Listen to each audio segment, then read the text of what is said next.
I didn't want to make a video today. I don't know if you've had a bad day or you've had a series of bad days or you're just not feeling it. But sometimes you just don't want to have a conversation. Sometimes you just want to let the world just leave you alone. And I don't know if that's you sometimes. Maybe it's today, maybe it's right now. But what do you do when you just want the world to leave you alone? To maybe just get a break. And that might mean a mental break, an emotional break, a physical break of whatever you're trying to survive in, whatever you're trying to accomplish. And I find in these moments where you don't have that energy, you don't have that spirit that maybe you normally have, it really comes down to, for me, why am I feeling this right now? Am I feeling it because I'm doing maybe a job that I don't love? So everything is starting to grate on my gears? Or is it because I feel like maybe I'm being taken advantage of? I'm dealing with, I'm divorced, so dealing with an ex that wants certain things. And maybe I feel like I'm being attacked. Maybe I feel like this is a reflection from my childhood. I mean, all of these things really magnify a situation that really just, I think we all have these situations where the singular event, yeah, it's it sucks, it's terrible, and anybody looking at it be like, well, of course you can overcome that. That's just, come on now, that's not a difficult thing to surmount after all you've already achieved. But I think it is that uh, those other layers, those meta layers, the emotional layers that we carry with us that really make it awfully difficult. And I wonder if you're dealing with difficult things where you just want to escape. Is it, and am I rolling around ideas that are magnifying and worsening it? Am I creating and maybe lighting up old neural pathways and old memories of things that bothered me way back when, but we kind of just stuffed them down and moved on, and maybe they emerge with these similar types of stress and situations. And I think that's very dangerous. I look at myself and I'm looking at my journals and I'm writing it down, I assessed myself this week. I'm like, what am I what am I not doing? And is there a pattern there? And there's definitely a pattern. And what am I being challenged with and that I have to overcome? And I'm sure you do the same, right? If you're thinking about something that's really bothering you, a big fear or a big concern, we have to kind of assess what it is and understand why it's causing us this grief. And I say grief, I mean a frozen state, right? Like maybe you and I are doing something and now we're just frozen. Like we don't want to do anything. We don't have the energy. We're certainly not doing the thing that's going to resolve whatever the stress is we have. And I think that grief is very powerful. And if we're not careful, it can really overcome us in other areas of our life. And so how do we do this? How do we proceed forward? And for me, and I've worked with many people that are in this situation, so it's very fitting that I'm on the business end of these moments at this time where we want these stressors to go away, right? And we have to dial in. We have to really assess, and you need to identify what exactly are you afraid of? Like, what is the fear of that you're dealing with? And there are, as I said, there is emotional baggage that is attached, that is creating fear. There are things in society, right? Maybe you're afraid of what others might say if people knew about it. Maybe it is the stigma. Maybe it is just you feeling like you have a character that you're playing, right? And um, Jim Carrey likes to refer to himself that he plays the character of Jim Carrey, but he's this other person and these other other energies, other persons. And I think when something bad is happening and people are challenging you whether you're a good father, challenging whether you're a good mother, I think it exposes some concern in there where you maybe have been trying to be that best person, and then for somebody to call it out and take action that challenges it, that can be destabilizing.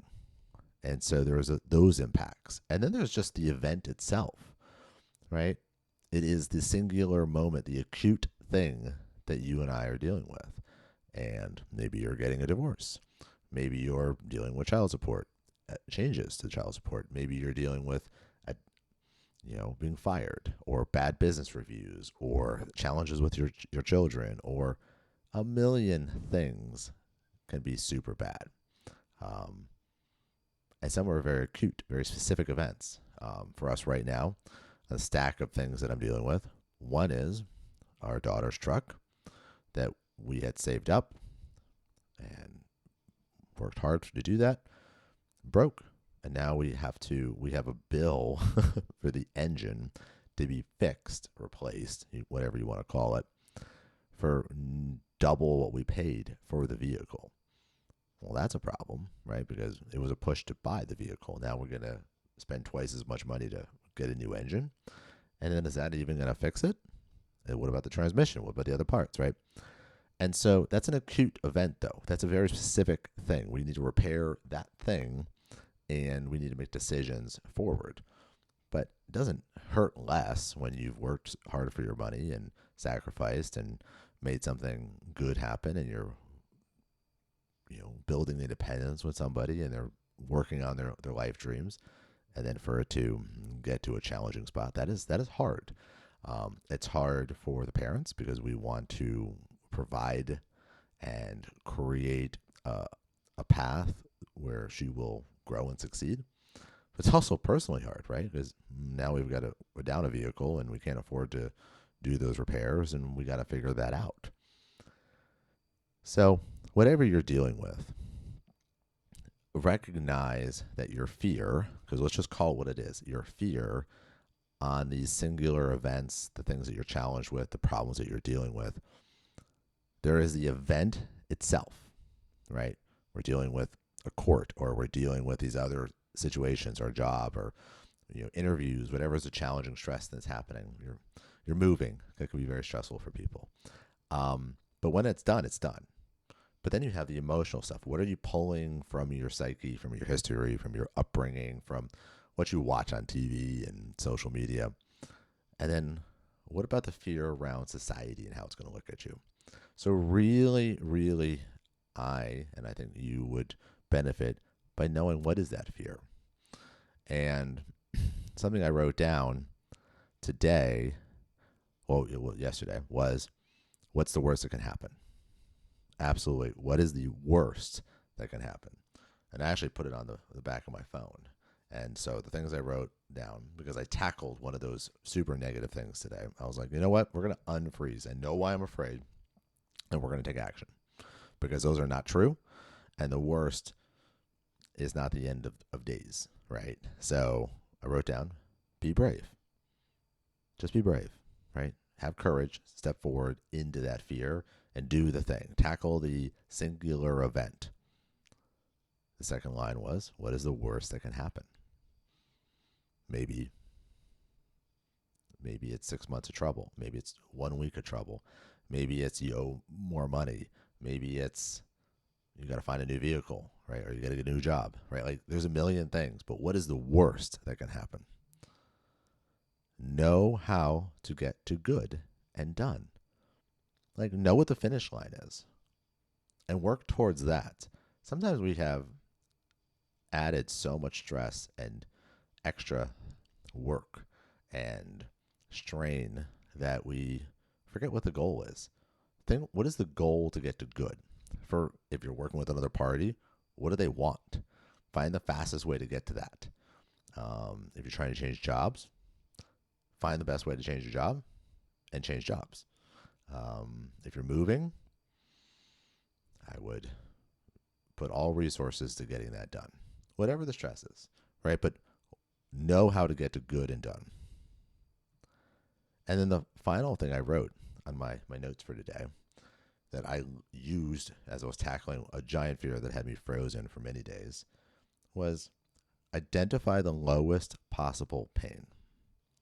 Meaning, find a solution that creates the least drama, the least pain to get to done, right? Knowing what is done, but then figure out what is the lowest pain path that we can adopt.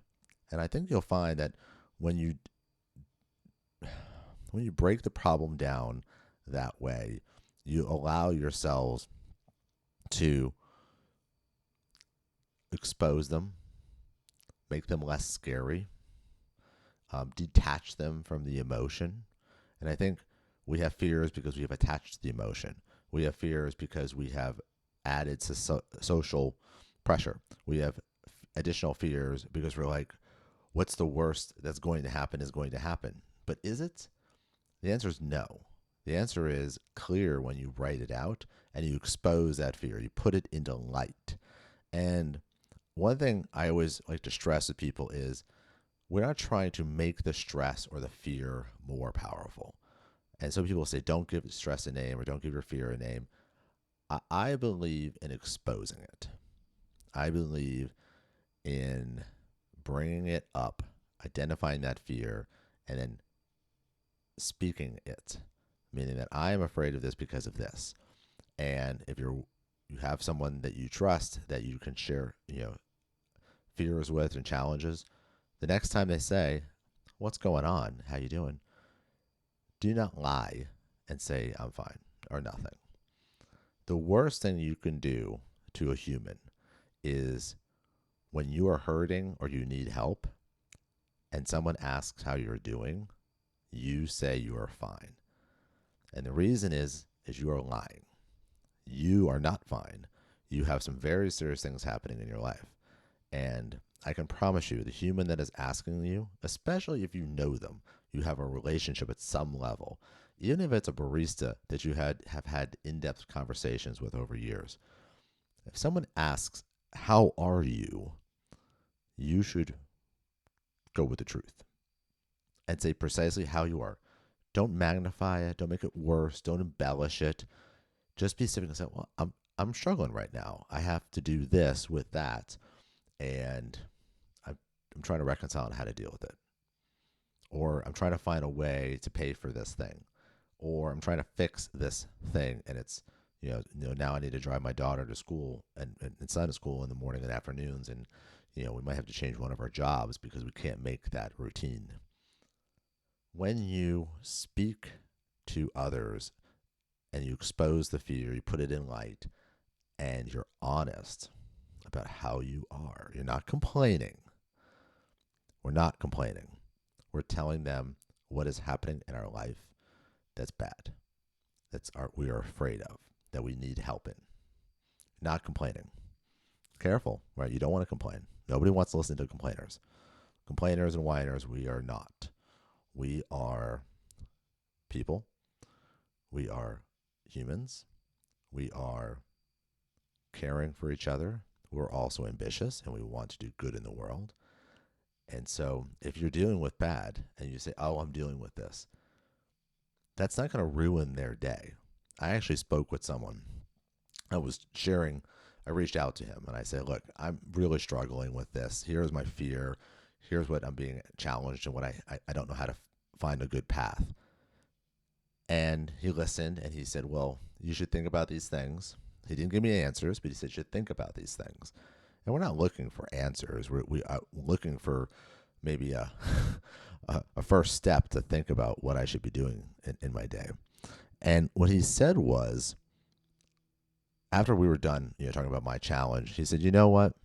I'm really glad you called because I needed to talk to somebody too. And I didn't know about this. And I'm dealing with this." And it was similar to mine, but at a 10x version of bad and seriousness. And he goes, "I just need your prayers for me tomorrow when I'm dealing with it, and I'm meeting with them to talk about it." And I was really blown away, right? Because He was suffering in silence, and I was suffering in silence. And I reached out to him because I knew I could speak to him truthfully and honestly when he really does want to know how I am when he asks. And together we were better. We were one step better, one step of feeling not alone, one step towards a possible good solution. So bring it forward. One thing you're going to find when you're dealing with stress is your sleep's going to be crap. You're not going to be pleasant because you're going to be stressed. Okay. Your body's going to be inflamed. Okay. But one thing that happens when you expose your fears and you start defining them and you start figuring out, how do I get to done? You're going to sleep well. You will sleep peacefully, because even amidst and surrounding you are all these struggles and challenges and deadlines and, pressure. It doesn't affect you because your body's like, we're okay. We're safe. We're going to be okay. We're going to be able to pick this up tomorrow. But tonight, we're good. We're going to leave those nightmares on the side. We're going to have some good dreams because we've taken out the fear, we put it in the light, and we know the next step. So it's been challenging. And as I said, I didn't want to record. I didn't want to share the struggle that I'm in. But I hope and I believe that you hearing how you can deal with your fears and have awareness to these other magnifiers, right? The emotional baggage from your generations and from family and things you watch on TV and you believe are to be true, but maybe they're not reality, and social pressure that is really just like a high school opinion that doesn't really matter in life. But we attach some validity to it, not correctly, but we do. And then we have the actual event, just the bad itself, right? Oh, it's just a fine. Great. We'll pay the fine and move on. Or do the thing, get it done, move on. Stop making it your identity. Don't make fear your identity. Don't make bad your identity. And if you want to get help, share the fear specifically to those who are asking, and do not ever complain. We're not complaining because we have struggle. We don't complain because we have struggles. We don't complain ever. We speak to what we're dealing with and how we're handling the next step. And if we need help, we ask for help. That is not complaining. That does not spread negativity. People know bad things happen. They want to know and be a part of your life. And the only way they can do that is if you tell them. So I hope this helps. Thanks for being here. Thanks for being you. And go ahead and overcome those fears by tackling them. And I hope you are able to unstuck yourself, you unfreeze, and get the strength that I know you have. Just got to take that next step.